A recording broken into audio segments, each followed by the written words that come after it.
You're listening to the home of cool, irreverent, and entertaining talk, right here on LA Talk Radio. You're listening to The Art of Love with your host, Lucia, right here on LA Talk Radio.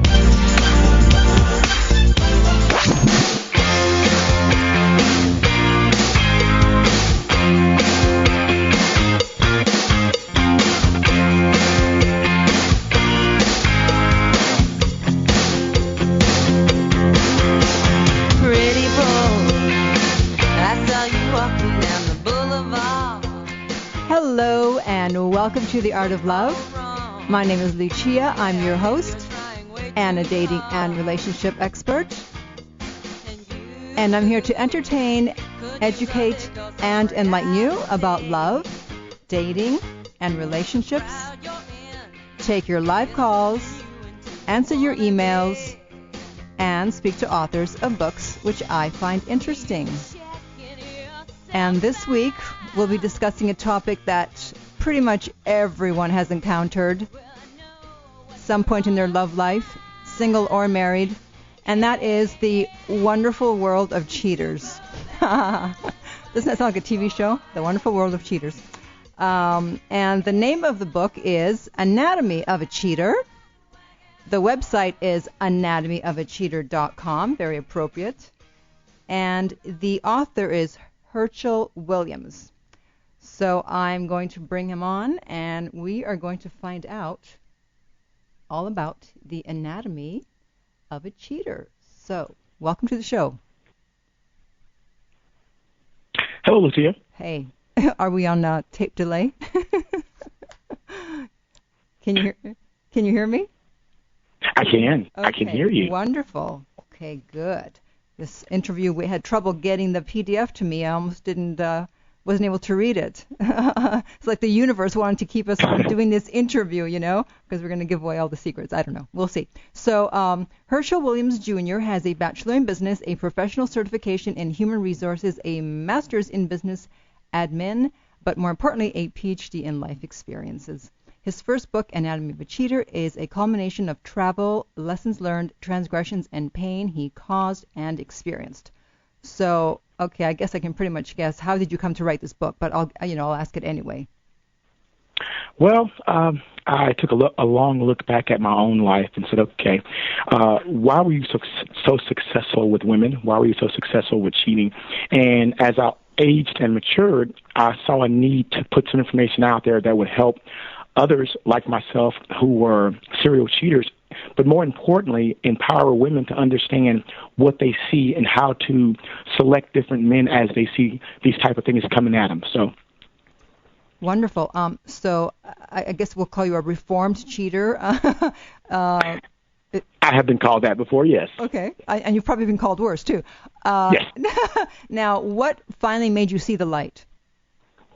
Well, this is a 3-book trilogy. In the second book at the end, you'll see exactly why I changed. I've been told over the years that a cheater or a person that has any bad habits have to make a heartfelt change. Something serious has to happen to them for them to see things the way other people see them. And that's exactly what happened to me. Without giving away too much of the second book, I ran into a heartfelt change, something that made me see, wait a minute. You can't treat everybody the same way, and you must change and hopefully help others see exactly what you did to have this type of empire of females around you. Right. Now, you said that every cheater has a traumatic story of hurt and pain, and this feeling is so deep that the cheater promised himself never to feel this way again. So isn't that like a cop-out, like, oh, I feel bad, so, I'm going to cheat? No, not necessarily, Lucia. What happened for me, it was early on when I was a young boy. I always realized that I wasn't the most attractive guy in the classroom or in the room, so I always had to find a different way to reach people. Well, with me, I did a lot of research. Even at that age, I knew that if I took one moment longer than the next guy, then I could achieve my goal. As for me, in chapter 4 of my book, I talk about how I met with a molestation of my own. I was molested by a much older lady. Now, at that time, if a young man meet with molestation of a 30-year-old, 35-year-old, when he's 16 years old, most of the time that's looked at as a man scoring. Mm-hmm. But as I looked back on that, it actually changed my life and altered the perception I had when it came to sex, relationships, and infidelity. So that's my traumatic experience, and I kept adding to those. And by the time I was 23 years old, I had been in relationships with married women who, in the beginning, never told me, hey, by the way, I'm married. I didn't find out too much later.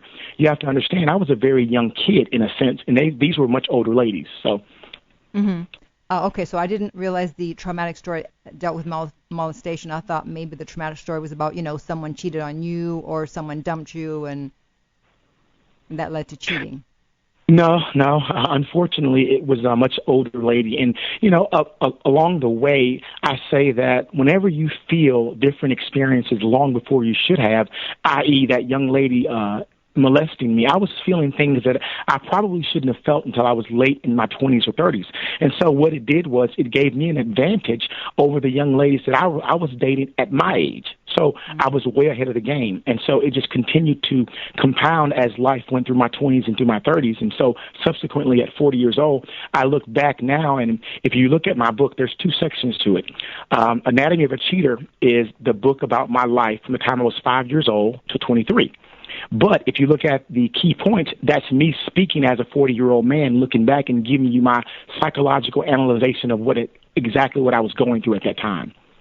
Okay. So you said you begin the book by saying to understand the anatomy of a cheater, you have to understand the abnormal rationale of how men think. So what is this abnormal rationale? Well, just like the book, Men Are From Mars, Women Are From Venus, we definitely think different. Whereas when a woman goes out to endure or go into the realm of cheating, she does it with her heart. And now I don't speak for all women. This is just a generalization. She goes out with her heart and her emotions closely tied to her sleeves. Whereas a man, I've always said that when we cheat, for the most part, men cheat as if it's recreation. It's like taking a bike down from the hooks in your garage. You ride that bike around the corner a few times, and when you finish with that bike, you hang it back up until you're looking to use it again. Now we may ride that bike 4 or 5 times a week. But a lady, when she cheats emotionally, for the most part, she only does it maybe once or twice a month, if that much. So they are closely retired. It's closely tied to emotional cheating, whereas with us, it's just recreational. So I think men are just built differently. We can do what we do and then go to a sink and clean up and go home and still smile in somebody's face. But when it comes to a woman, she's not built that way. She goes home and she's very emotional after that situation, and she tries to stay away from her spouse or significant other. Right. It's interesting you draw an analogy between riding a bike and having sex with a woman. Yeah, but I can understand. I had heard the analogy of, playing tennis. It's like, well, would you be upset if your man went to play tennis with someone else? No. Oh, well, then don't be upset if he cheats with someone else because it's the same thing to him. That's pretty much how we look at it. And like I said, I hate to paint everyone with the same brush, but based on the research that I've had and I've done over the years, that's pretty much how we look at it. I mean, again, I don't say that for everyone, but for us, it's pretty much recreational. It's touch, it's feel, it's emotion, it's done. Whereas with a woman, she wants to talk about it and continue to relive that situation in a romantic aspect, whereas men, we just do it and we're done and we keep moving. So would you say that for men that cheating is always about the sex? I wouldn't say always about sex, but I will say it's about the physical outward appearance of a woman. So it may not always be touch, but it definitely has something to do with their outward appearance, yes. So it's like what happens? You're in a relationship or you're dating someone, and then you see someone else and you're like, oh, I'd like to try that. Well, most men, I would say, don't set out to cheat. They may have something to go on in a relationship, whereas they turn over to their wife and they ask for love or some type of relationship, and she says, no, I'm not feeling it today. And if that goes on too many times in a relationship, then he starts to feel as if he's missing something. He's missing his recreational workout for the day. And so we go to work and we run into people that work with us, our secretary, the lady down the hall, and she becomes a friend.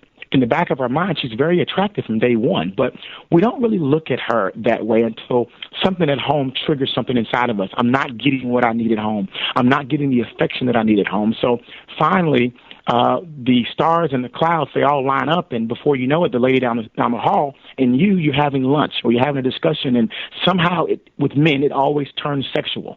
We try something. We give her a tidbit. We say, oh, my God, that's a nice blouse. Or is that a lace bra?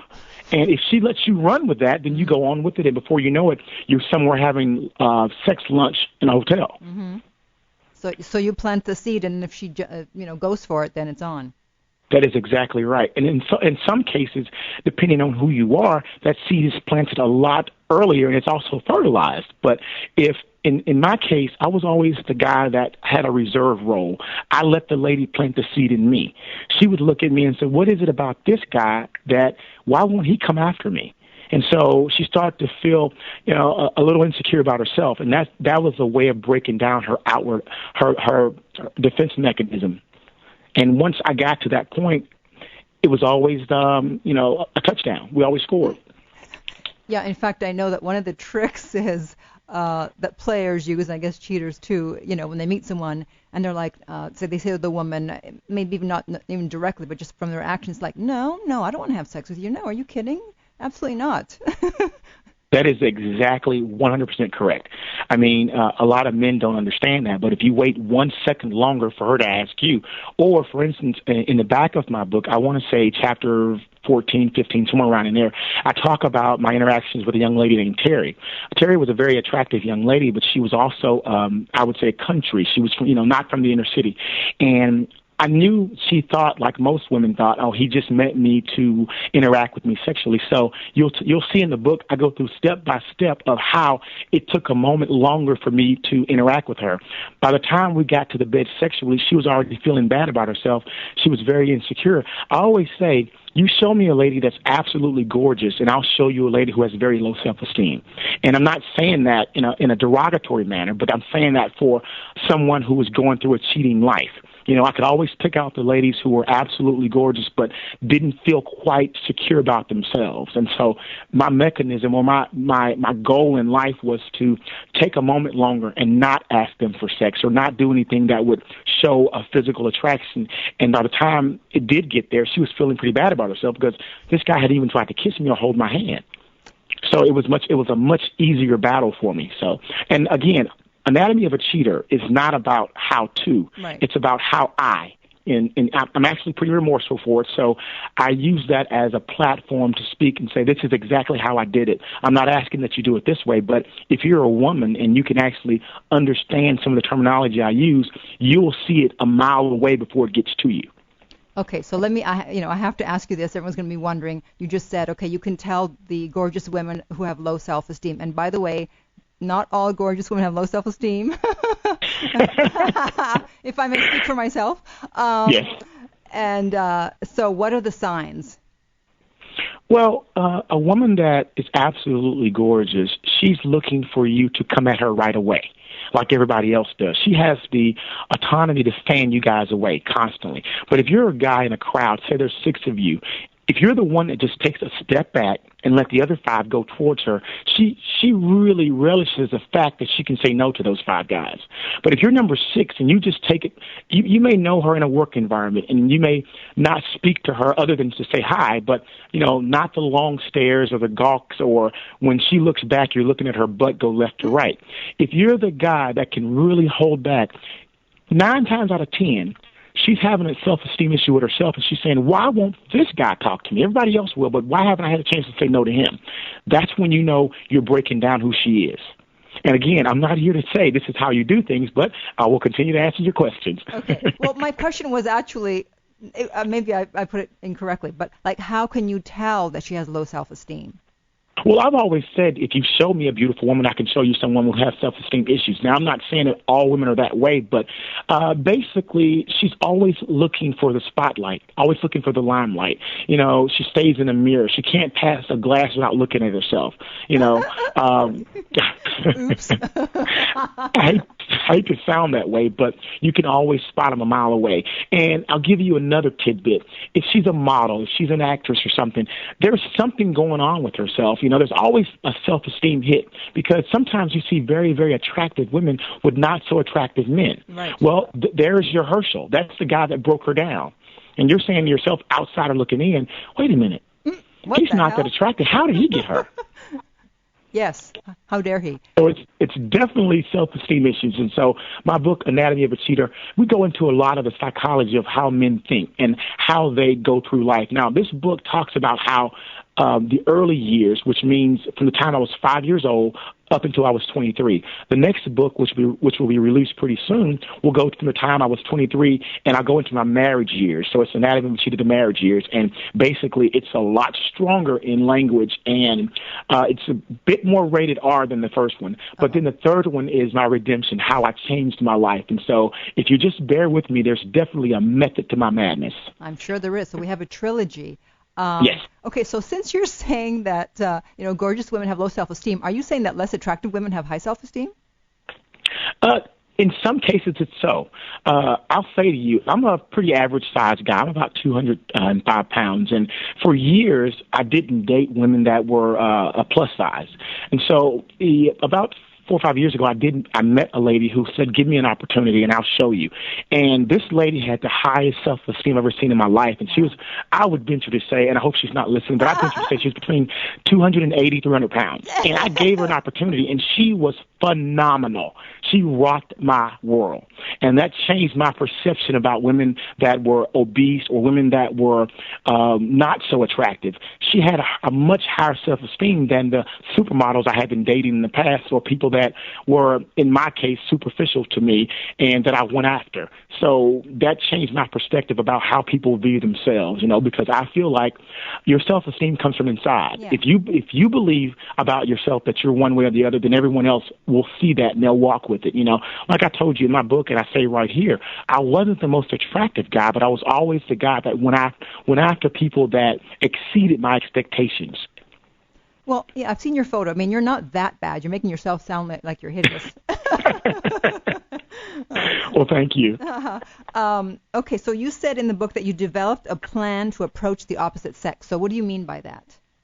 Well, basically, just as I have explained to you, my plan was to see the things that she saw as important, romance, flowers, or all the things that women actually key on, and stay away from the things that she didn't. So I called it in my book an angle. An angle means, for the purpose of my book, something that she holds near and dear to her that most guys will miss. If you take a moment just to see what is it, you're not stalking her, you're just actually taking a look at what she likes. Say, for instance, you're in the same work environment and she likes her coffee one way or the other. Well, when she walks to the coffee cooler one day, you already have her coffee prepared. And she says, oh, my God, how did you know? Well, you've been very perceptive. And so most guys just go at her with her beauty, for her beauty. Mm-hmm. But as a guy that's perceptive, you just, you've made your way into her world by making a cup of coffee for her that's already prepared. And she says, wow, wasn't that sweet? So it's just taken one moment longer to actually understand who she is. Now, we do this in all aspects of life, whether it's preparing for a football game of the opposite team, whether it's going into a meeting. We're already prepared. Same premise when it comes to dating women. All righty. Hold on. He's in a hotel, and the alarm went off. Hello? Okay, I put him on silent so you guys can't hear him. Unfortunately, I hear him in my ear. What is that noise? Uh-oh. Do you have to... All right, do you have to go out? I'm telling you, the universe doesn't want this this interview to go through lest we reveal something. I don't know. It's like... Yeah, I'm still here. Can you hear me? I put you on silent because if this goes over the air, it's going to kill everyone's ears. So it's just me talking to myself, but I can hear him on the other line. Okay, I won't be able to have you on as long as this alarm is on. So I'll just keep talking here. So, hey, how are you doing? Yeah, it's like I think somehow we're not supposed to do this interview because first I had so much trouble getting the PDF from him. And now the alarm. How exciting. And I was just about to ask him a really juicy question. Let's see.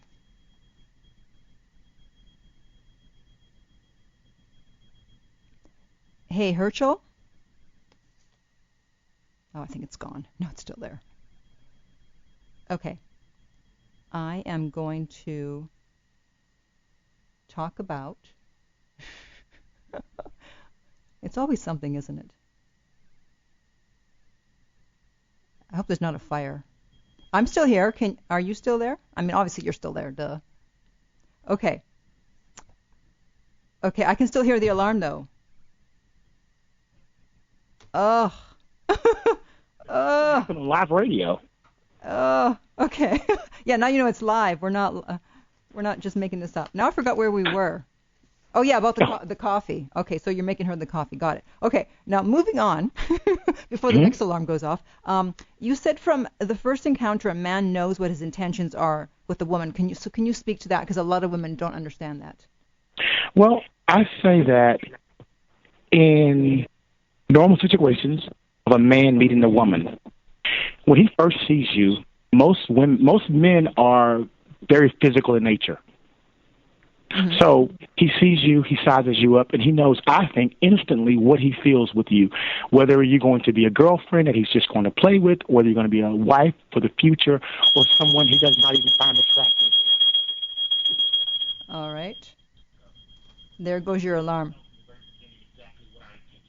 Hey, I can hear your alarm. Okay, listen. Can I call you on your cell phone, and can you go outside? Okay, because this is going to keep happening possibly. So if you can go outside somewhere away from this hotel, I'll call you back in a few minutes on your cell. All right? Okay. Well, nothing like doing a two-parter. Luckily, I have a question that I can work on here in the meantime while he runs outside. Actually, if anybody wants to call in, the number here is 323-203-0815. If you have a question for him, I can certainly ask him. 323-203-0815 is the number to call in with your cheating questions or any other question you might have about any other thing. All right, let me program his number in here. And this reminds me of the time, long time ago, when I first started the show and the guest disappeared. And I had to do the show by myself with no guest. And luckily I had stuff to talk about, but it's not easy. But so ever since then, I always have questions with me that I can ask and answer in case we have an emergency. So let's see what I can ask. Okay, I've been having an affair, speaking of cheating, with a guy for about 6 months. My problem is I allow myself to become obsessed with what he's doing when I'm not with him. I hate not feeling in control. I mean, I'm married, and he has every right to be with other women, but it really bothers me. Duh. Double standard. How can I stop obsessing and get back in the driver's seat of this relationship? So whenever someone is married, especially, and they write to me and they ask me a question like this, I don't answer it because, you know what, it doesn't matter because you shouldn't be in this relationship in the first place. Not for moral reasons, but, well, maybe for moral reasons, but why not work on your marriage? Work on your marriage, do what you got to do to see if it's going to work. If not, then get out. In fact, one of the questions I'm going to ask my guest is actually, why cheat? Why not just leave? To me, cheating is illogical. Unless you've painted yourself into a corner and you need to be there for financial reasons. Okay, I'm not saying that's the reason to cheat. But, I can understand people saying this, I can't leave right now because I'd be on the street. It's like, all right, we don't want you on the street. But I just think if there's an issue, then you deal with it. And if not, then just leave. All right, so let me try calling him. And hopefully that horrible alarm won't be there.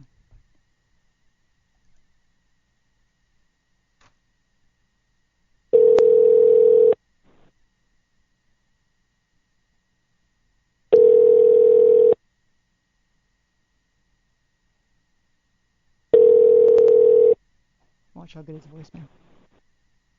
Uh-oh. Good afternoon. Thanks for calling the NBC Suites of Vanderbilt. This is Tim. How may I direct your call? Oh, I'm sorry. I called the wrong number. Darn it. I thought I called his cell. Okay, he's probably wondering, where is she? Okay. Why did that song Instant Replay is playing in my head? Instant Replay. We need an instant replay right now. 287 2. Okay. He's probably wondering where I am. It's taking her so long to call back.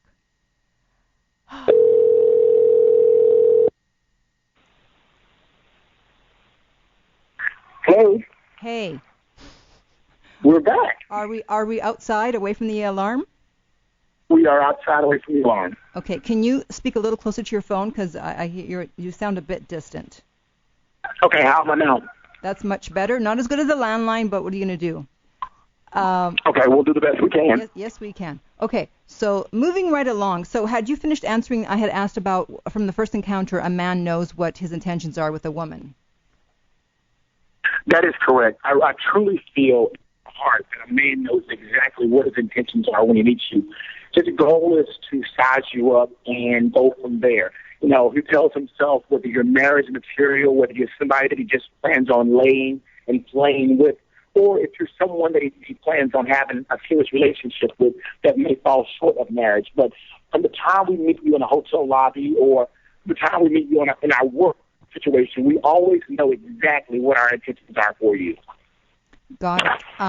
Now, do you think that once a cheater, always a cheater? I'm sorry? Do you think that once a cheater, always a cheater?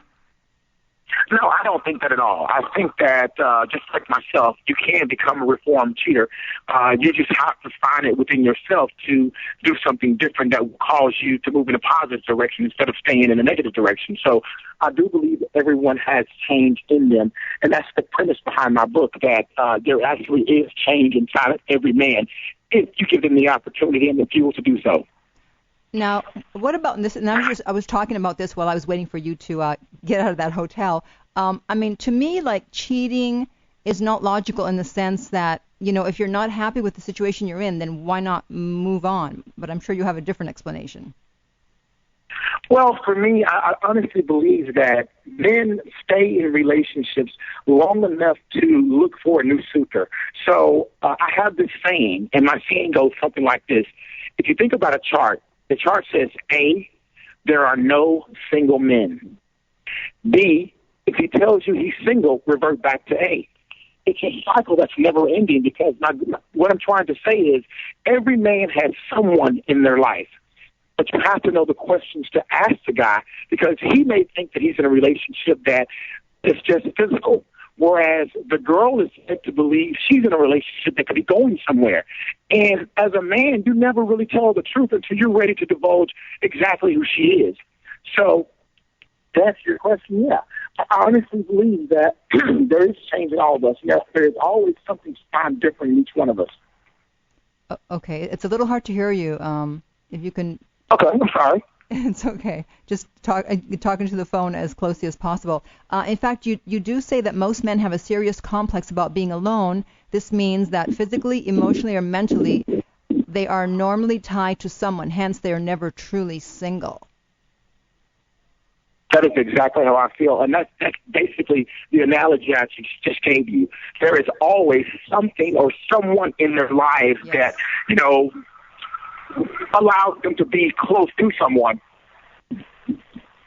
Right. Yeah, I always say there's, even if it's either an ex or someone that they're interested in, someone that they're working on, you know, very few people are free and clear. That is exactly right. I completely agree with you, because, you know, men are creatures of habit, and we really don't like being alone. Now, you may think that we are. We may show you that we are. But there's always someone who we have access to, and that's just my personal feeling. So that means that when he says that someone is just a friend, that we probably, if we have our suspicions, that we probably shouldn't believe him? Well, I won't say that you shouldn't believe him, but I would say dig a little bit deeper for a bit more clarity about the situation. So, for instance, if you meet a guy and you say to him, are you in a relationship? Do you have a girlfriend? He's quickly going to say to you, no. But did you ask him if he's sexually or physically involved with somebody? No. So when you go to his house and you sit on the couch and you pull out some lingerie by accident, and he says to you, oh, I'm sorry, that's my ex-girlfriend, or that's my friend. And you say, well, I thought you weren't dating her, you had a girlfriend. And he's going to say, I'm not. She's just somebody I'm physically involved with. Right, exactly. So you have to ask the right questions. Yeah, so can you give us some signs then that someone may be cheating or is cheating? Yes. Okay. In my seminars, people always say to me, Mr. Anatomy, this guy that I was dating had 3 or 4 girlfriends. And the first thing I say to them is, you knew that. And they say, no, I didn't. Well, a guy that's cheating he's always typically late to something. He has a tendency to cancel on you, or there's times that he's not available when he should be. For instance, a guy goes through his whole life and he's married. He comes home every day at 5 o'clock after work like clockwork.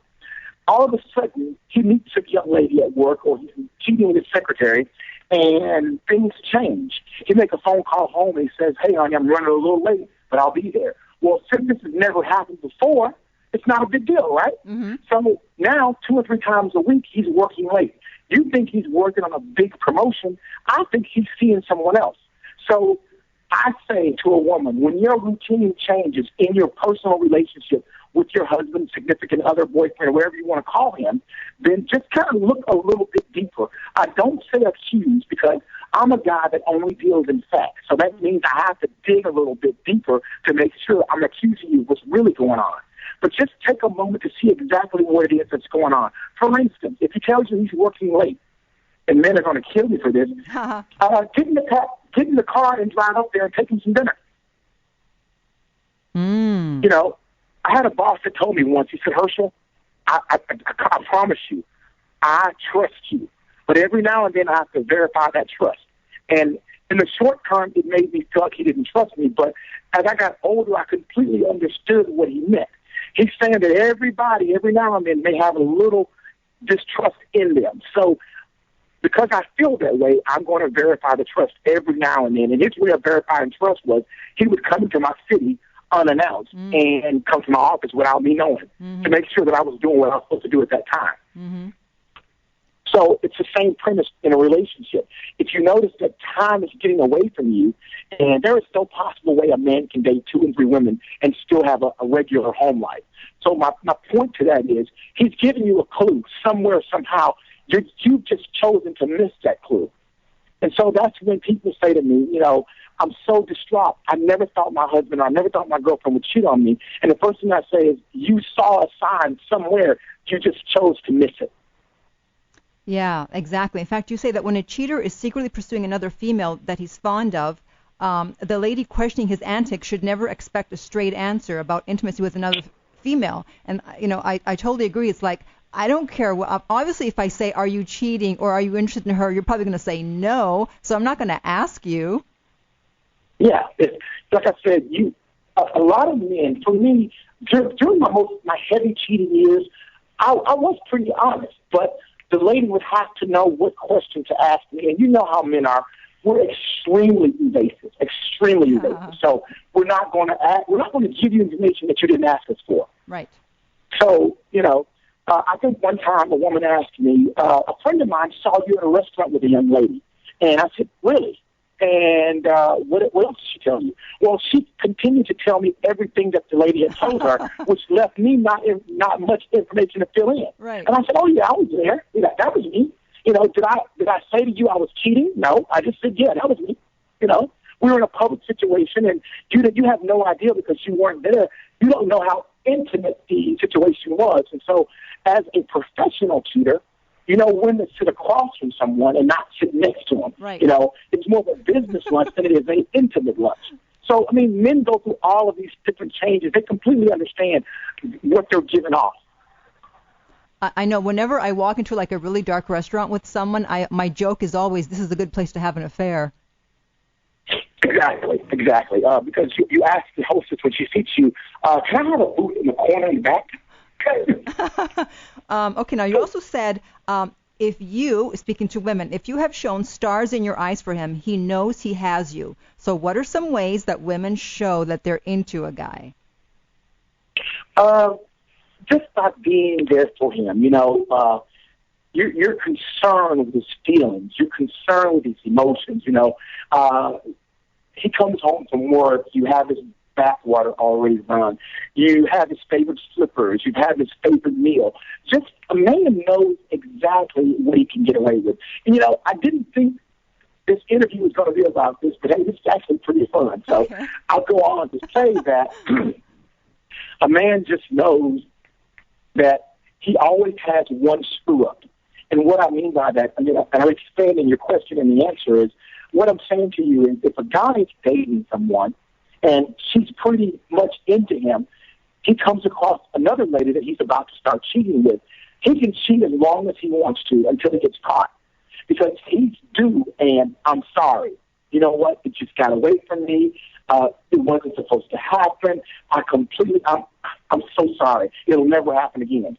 If she loves him and she's had stars in her eyes for him for a very long time, she is going to forgive him. Remember, our wedding vows say for better or for worse. Who's to say what that worse is? And most men know their spouse, significant other. They know that, okay, if I get caught in this situation, she's going to forgive me. Mm-hmm. So we kind of have a short leash in a sense that we can actually pull a little bit, a little elasticity. Uh-huh. So you're testing the boundaries. Okay, I can cheat once and get caught, but then I better not do it the second time, or I better not get caught a second time. I like the second way you said it. I better not get caught the second time. Yeah, because I know how men think. They're going to do it again. That's exactly right. If they do it again and they do it multiple times, and their wife or significant other still loves them, then you become that guy who says, I'm so sorry, I have a problem. I'm addicted to cheating. Right. I don't believe that. I don't believe that at all. Well, then, you think the woman, if a guy cheats, that she should just leave the first time and not give him a chance? No, I don't think that at all. I don't think a woman should ever leave a situation that she is comfortable in. But I do say my key is to communicate. I'm also a life coach, and as a life coach, when people come to me and have infidelity issues, I ask them how their communication is in a relationship. No, she should never just up and leave because, in essence, she's hurting herself as well. She loves this guy. She's made this guy the center of her world. The reason he's cheating is something's going on in the relationship that's not keeping him home. So how about sitting down, whether it's with a counselor or a life coach or with one another, one-on-one, and just say, okay, you went out there and you cheated. Tell me, what did you get from that situation? Is it just because she was beautiful? Is it just because, it was something that was daring? What can I recreate in our bedroom that keeps you home? And he'll say, wow, you really want to? That communication factor is very important. Very important. Okay. Now, you said something here I didn't quite understand, so I'm sure you'll explain it. You said, when a man starts to interact with women with any degree of frequency, the relationship or encounter takes on less and less importance in the grand scheme of things. What do you mean by that? I'm sorry, I missed that last part. It takes on less and less. Did you say importance? Importance in the grand scheme of things. Because and I'm speaking of in a cheating situation, the more a guy knows you, the more he has you. The more he has you, the more comfortable he becomes. And so in the very beginning, he has to be on his P's and Q's. He has to be dead set right. But as he gets to know you and time goes on, men are pretty bright in what they do. Women are always thinking that you guys know us and you know what our patterns are and what we will do. Well, men are much better than that, much smarter than that. So what I'm saying in essence is the more we know you, the more we are to try or stretch our boundaries. We're back to that again. And so the relationship, as far as a cheater, unless you're planning on leaving home and starting a new relationship with a new lady, that cheating source, she's not that important. She just becomes a physical specimen you're playing with, or you're riding that bike again. And you're going to put that bike back up on the hook until it's time to use again, unless you have a different idea of what you're trying to achieve in that relationship. I hope that answers your question. Okay, got it. Now, what about, do you agree that if you cheat once and you decide that you'll never do it again, that there's no point in telling your partner that you cheated? Now, that's a question that I've been asked 1,000 times, and 1,000 times I say, that's a case-by-case situation. If I was a cheater who cheated once by accident, and it wasn't, I say by accident, I know how that happened. Yeah, it happened. If I say that I cheated once, and for whatever reason it happened, and it's not an ongoing thing, I can say yes, I would not advise someone to share that with a significant other, because there's going to be a lot of questions as to how this happened. Mm-hmm. Unless there's something to, myself, in the way I live today, I would share it with my significant other. However, if you're not as experienced as I am, and you don't think you can actually get the relationship back on track, I would suggest you not do it. Honestly, in my walk today, I don't feel I'll ever cheat again. I never say never, but my goal 100% is to always be faithful to the young lady that I'm going to be with here forward. Wow. So even today, you still can't say, you said never say never. So, you're not 100% sure that you would never cheat? Again, I never say never. My goal is to 100% never cheat again. I say if I cheat again, castrate me. But you never know. You never know. You never know what this life will bring. Well, yeah, but I'm telling you, today, as a 41-year-old man, my goal is never to do it again. It's to respect the young lady that I give my life to, give my world to. So when I get married, I want to say this one is for keeps. That sounds like a possibility that you might cheat, because it's like speaking for myself, I know I would never cheat. So I can say 100% I will never cheat. Okay, but Lucia, what happens if you do? What do you say to yourself then? Oh, my God, I just want to get to my own moral. I just don't believe, I don't believe in this life that I'll ever do it again, because I think I've done it enough for me and 100 other guys. And I don't reserve the right to say that, yes, Herschel wants to do it later in life. But my book, Anatomy of a Cheater, is my confession. Mm-hmm. It's my cleansing of my soul. I never want to take anyone else down the road that I did. Yeah. I feel like if I have to cheat again, I don't want to be in that relationship. Right. That's what I'm trying to tell you. Right, exactly. Okay, now you said something very interesting. Well, you said a lot of interesting things in the book, but you also said men are often vulnerable and shallow but hide their feelings behind a tough exterior that you rarely ever see. So can you please explain that? I can definitely explain that. Men are just as romantic as you guys are. We're just as challenged as you are to stay in the right relationship and be with the right woman. However, we don't want to show our vulnerability. We don't want to show that we can cry. We don't want to show that we can actually be hurt. And so we actually cry in the car by ourselves, or we actually cry when it's dark, because we really, really love you, but we don't want to show you that we're not as tough as we should be, or we should appear. I say to men, reverse that trend. Be as vulnerable as your young lady is, or your opposite person. If she's vulnerable and she loves you, be the exact same way that she is, because then you show clarity for one another. You show open communication. Don't hide behind who you are. Don't be afraid. Don't cry in the car like I used to. Cry in front of her. Allow her to know that you hurt, or something that she's done to you hurt you. Because if you do, she'll respect you that much more. And it's also, she'll know that you have a soft side. Right, and it's also very attractive and endearing when you do. That's exactly right. That's exactly right. Right, but don't use it as a weapon. Don't cry just to manipulate someone. No, not at all. Please don't do that. I mean, basically, just be who you are. If you're a guy that is sensitive and that's romantic and likes the fine things in life, when it comes to romantic, well, then do it. Don't always. On my website is www.anatomyofacheater.com. There's something called Herschelisms, and it's 10 steps to have a fruitful relationship in the 21st century. Now, they're a bit unorthodox, but they are all tested and tried in this world that we live in today. And one of them is, don't be afraid to try something different. Number 4 says, don't let infidelity shock you. I'm not telling you that every man in this world would cheat, but if it happens, don't let it shock you. I know, just like Joe Petraeus, or people that have up the ladder, when we see that they've done something wrong, we're so quick to judge them. but they're regular people just like we are. They put their pants on one leg at a time, just like us. So give them a pass and say, you know what? They're human. You know, don't let infidelity literally ruin your life where you go into an asylum and never come out. You know, expect the unexpected. You know, is it really natural to say that you get married at 18 years old and by the time you're 70, you'll never indulge with anyone else? You know, we'd like to believe that, but is it entirely possible? I'd say not.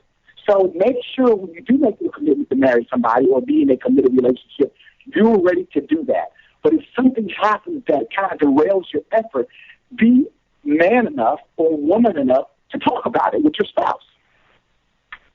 Right, I totally agree. And speaking of General Petraeus, it's like, you know, if he's the head of the CIA and he can't get away with it, then how the heck does anybody else expect to get away with it? Yeah, that is exactly right. That is a funny way of looking at it. That's exactly right. So why do we as a society frown so much on infidelity if it continues to happen around us? This has been happening since the beginning of time. Now, again, I don't condone cheating, but I do recognize that it happens. And I do believe that once a man gets to a certain point in his life, like I have reached, then it's not as important to cheat the way it used to be. You know, you just find other ways to be committed. Right. So you just mentioned your website, anatomyofacheater.com, and you've got a lot going on that website. So you mentioned the Hershelisms, and what other things do you have to offer on that site? Well, on my website, I also have to offer my life coaching, which it's a separate website, but you can also get to it from my website. It's www.anatomylifecoaching.com. And if you're looking for some intriguing reading, go through my website or go to www.theanatomyofacheater.blogspot.com. And that's my blog site where we actually talk to real live people and give them insight as to what's going on in their everyday life.